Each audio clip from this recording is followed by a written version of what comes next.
Shalom, silakan. Kak, mau nanya nih, saya kan pernah dengar katanya kalau orang yang tinggal di suatu tempat yang terpencil tidak pernah mendengar Injil, kemudian pada suatu hari dia mati, itu katanya dia dihakimi menurut hati nuraninya. Bisa dijelaskan Kak, itu dihakimi hati nurani itu maksudnya gimana? Saya belum paham. Roma 12 itu. Bentar ya.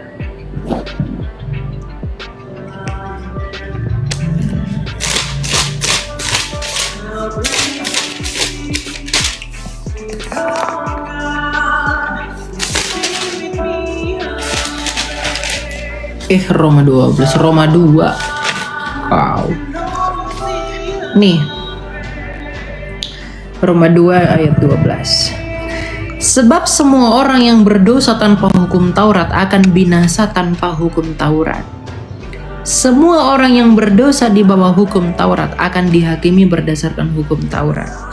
Sebab bukanlah orang yang mendengar hukum Taurat yang benar di hadapan Allah, tetapi orang yang melakukan hukum Tauratlah yang akan dibenarkan. Sebab apabila bangsa-bangsa lain yang tidak memiliki hukum Taurat oleh dorongan diri sendiri melakukan apa yang dituntut hukum Taurat, maka mereka menjadi hukum Taurat bagi diri mereka sendiri walaupun mereka tidak memiliki hukum Taurat. Dengan itu mereka menunjukkan bahwa isi hukum Taurat ada tertulis dalam hati mereka, dan hati nurani mereka pun bersaksi, dan pikiran mereka saling menuduh dan atau saling membela. Hal itu akan tampak pada hari bila mana Allah melalui Kristus Yesus menghakimi segala sesuatu yang tersembunyi dalam hati manusia sesuai dengan Injil yang kuberitakan. Jadi maksudnya dihukum berdasarkan hati nurani di sini adalah baik orang-orang di pedalaman itu bisa saling membela, bisa saling menuduh, bisa saling berperkara. Itu bukti bahwa mereka tahu apa yang benar, apa yang salah di dalam pengertian mereka. Dan Tuhan akan menghakimi mereka berdasarkan apa yang mereka pahami di dalam hati mereka itu. Jadi oleh karena itulah nanti Tuhan akan menghakimi mereka. Itu yang Tuhan gunakan, menghakimi mereka. Itu maksudnya hati nurani. Jadi gimana ya Kak El? Kalau begitu itu apakah sesuai perbuatan gitu kayak konsep Bukan. Karena kan hati nurani. Gimana? Bukan. Keselamatan itu oleh karena anugerah. Nanti Kristus yang akan menghakimi dia melalui dia dan di dalam dia. Karena itu orang tak tahu Injil. Jadi karena dia tak tahu Injil, tidak mungkin dia dibinasakan atas apa yang dia tidak ketahui. Tapi dia tetap dihakimi berdasarkan nurani yang dia miliki. Karena kan oleh Kristus juga Taurat itu diberikan kepada setiap orang. Gitu.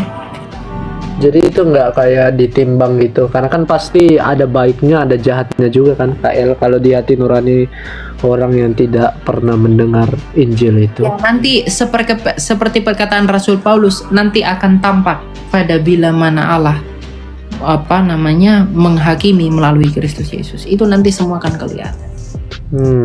Standar yang digunakan. Tapi kalau misalkan gini Kak, apa yang dia pandang benar tapi ternyata itu salah, itu gimana? Apakah yang dihakimi itu hati nurani yang dia pandang benar padahal salah itu, atau pakai hukum Taurat yang dari Tuhan itu? Karena kan mereka kenal Taurat, tetap hati nurani. Tetap hati, meskipun yang dipandang mereka benar itu ternyata salah, tetap dihakimi melalui cara mereka gitu. Iya. Karena hati nurani mereka yang mendorong mereka untuk saling melakukan tindakan. Makanya Tuhan akan menghakiminya melalui itu. Bagi kita yang mengenal hukum, kita udah tahu itu salah. Tapi kan mereka tak tahu hukum. Yang hukum mereka adalah nurani mereka sendiri. Tadi ayat berapa kalau boleh tahu Kak? Roma 12. Roma 12 sampai 16. Roma 2:12 ya. Oke. Ya mungkin itu aja sih Kak El. Makasih sudah dijawab pertanyaan saya. Ya, shalom, Tuhan Yesus memberkati. Apakah orang yang tidak percaya Tuhan Yesus di dunia itu ada kemungkinan untuk selamat? Tidak ada. binasa. Dosa mereka yang membuat mereka binasa. Terus yang masuk di Tartarus itu yang percaya Tuhan Yesus itu.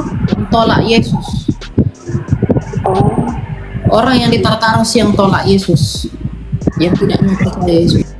Rasul Paulus kepada jemaat di Roma berkata, aku sungguh kagum dengan giatnya orang Yahudi, ketaatan orang Yahudi, tapi mereka nggak benar karena di luar pengenalan akan Kristus dengan benar.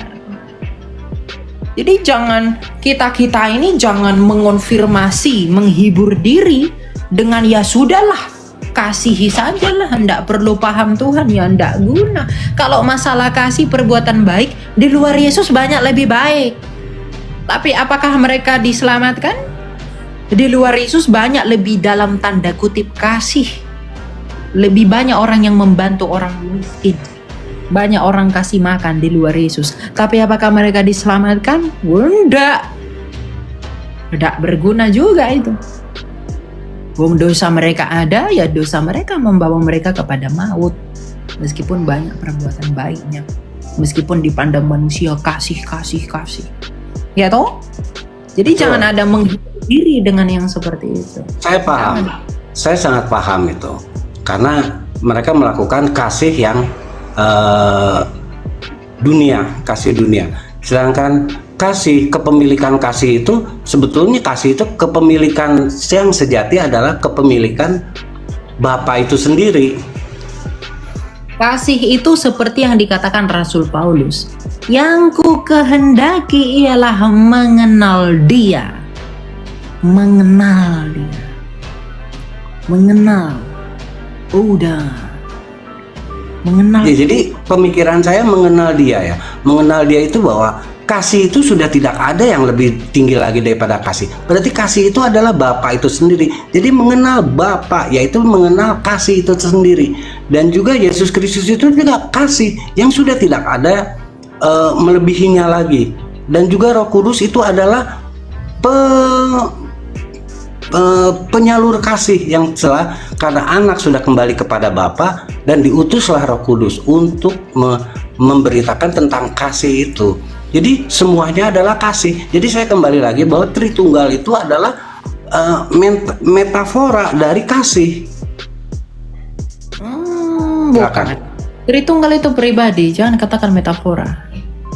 Tritunggal itu berbicara tentang perikoresisnya antar pribadi, antar hupostasis di dalam diri Allah Sang Bapa.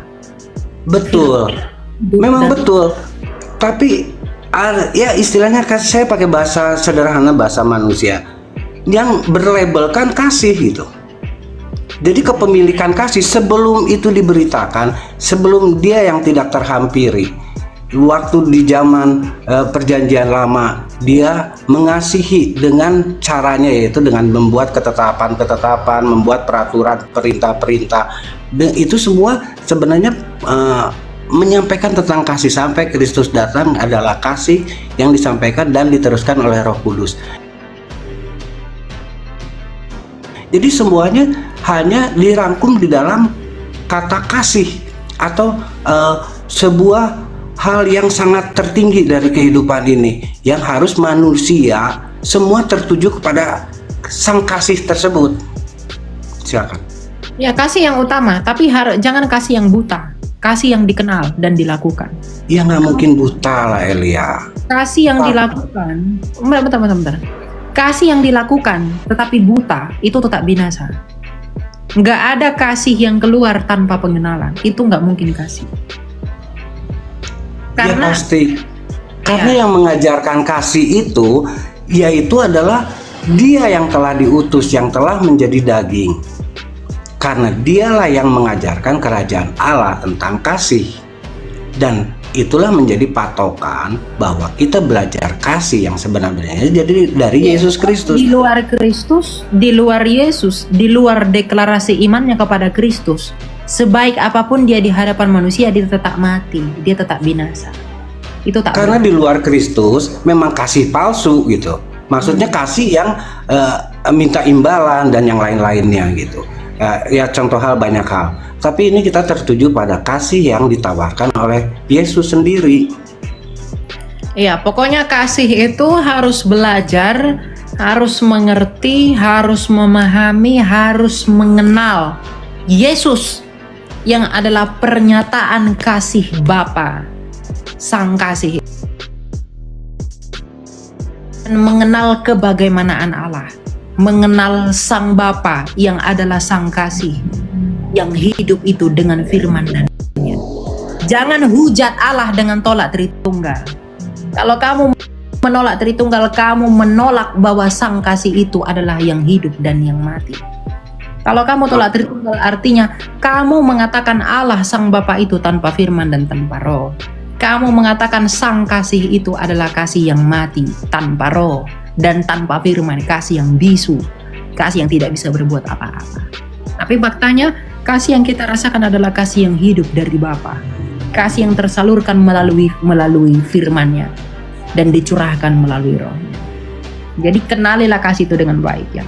Bukti Makanya itu saya Elia, maaf saya potong lagi. Karena itu saya secara renungan pribadi mendengar semua hiruk pikuk gitu tentang Tritunggal. Nah, saya sangat percaya Tritunggal. Hanya penyampaian Tritunggal itulah yang membingungkan orang. Membingungkan, bahkan jangan gitu. Sang perecok-perecok di luar aja malah membuat semakin membingungkan. Jadi saya cuma merangkum bahwa Sang Tritunggal itu juga adalah Sang Kasih gitu. Tapi mungkin nanti suatu saat mungkin Elia bisa menjabarkannya. Ini cuma pemikiran saya yang mungkin masih mentah. Saya harap mungkin bisa dimatangkan bagaimana caranya. Kebingungan itu hanya karena gini.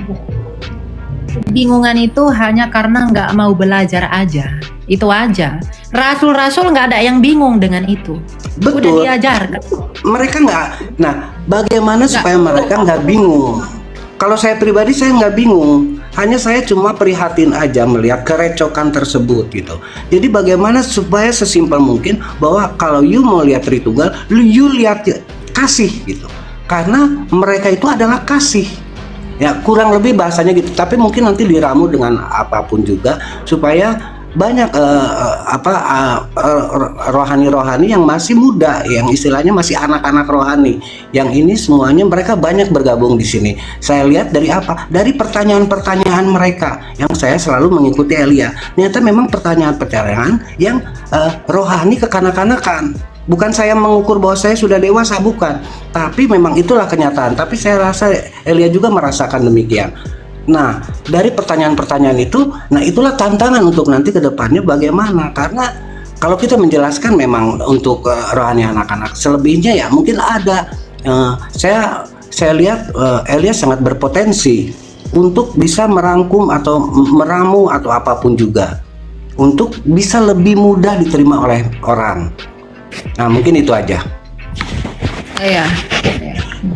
Jadi Tritunggal itu memang tentang persekutuan kasih yang abadi dan kita mengambil bagian di dalamnya. Ya dengan percaya itu, kalau bagaimana kamu bersekutu kalau kamu tidak percaya? Ya, masalah mudah atau apanya itu proses. Kalau orang pengen instan-instan, kamu tidak akan ngerti Tritunggal. Makanya beri hatimu, beri kasihmu untuk mengerti dia. Kalau kamu tidak beri hatimu mengerti dia, nggak ada yang susah.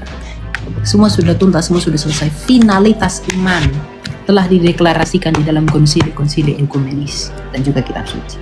Tergantung kamu mau belajar atau tidak, itu saja. Tidak ada yang lain. Ya, kalau masalah mau paham Tritunggal, pandanglah kepada kasih, itu metode untuk memahami. Saya sepakat dengan itu. Tapi bukan satu-satunya metode. Karena cara orang belajar untuk memahami apa yang dinyatakan kitab suci ini itu berbeda. Gitu ya? Ya. Bahwa apapun yang hari-hari ini, apapun yang saat ini sedang kita pelajari, apapun yang kita saksikan dan apa yang kita dengarkan, biarlah itu membantu kamu untuk kamu tetap bertumbuh dan progresif dalam imanmu itu. Ya, tetap kuat di dalam, teguh di dalam apa yang telah kamu terima, karena Tuhan sangat menyayangimu. Maka bersyukurlah atas kasih itu dengan berusaha memahami dan mengenal Dia. Yeremia 9:23. Ya. Janganlah orang bermegah karena kebijaksanaannya, karena kekayaannya, dan karena kekuatannya. Tapi baiklah kita bermegah karena mengenal bahwa Dialah Tuhan satu-satunya yang adalah Tuhan yang penuh belas kasih, keadilan, dan kebenaran. Itu yang penting. Ya. Jadi kuatkan dan teguhkan hatimu, apapun pergumulanmu saat ini, apapun yang kamu rasakan saat ini, kamu masih punya Tuhan yang menjadi sumber pengharapanmu, yang telah memenangkan dan membebaskanmu dari kuasa terbesar, yaitu dosa. Terbebasnya kamu dari dosa, terbebasnya dari kamu maut melalui Dia yang telah bangkit dari maut dan mengalahkan maut itu sendiri adalah pengharapan, kekayaan, dan perkenanan Allah terbesar dalam hidupmu. Jangan minder dengan apapun, tetapi minderlah karena kalau suatu saat kamu bisa kurang mengasihi Allah. Jangan berbuat dosa lagi. Kita harus berupaya bertobat setiap hari, meninggalkan dosa-dosa kita sebagai tanda bahwa kita setiap hari semakin mengasihi Dia. Berbuat baik atau berbuat jahat itu tidak mengurangi atau menambah kasih Allah kepada kita, tapi itu tentang bertambah atau berkurangnya kasih kita kepada Dia di dalam praktik hidup kita. Kalau kita kasihi Dia, kita akan semakin kuat dan bertumbuh dan akan meninggalkan dosa. Tapi kalau kita tidak kasihi Dia, kita akan semakin. Kalau kita kasihi Dia, kita akan semakin baik. Kalau kita tidak kasihi Dia, kita akan begitulah ya. Jadi tetap semangat buat kalian. Tuhan berkati. Aku berdoa bagi kamu, kamu juga berdoa bagi saya. Kita saling mendoakan. Tuhan berkati. Bye bye. Kita ketemu lagi nanti.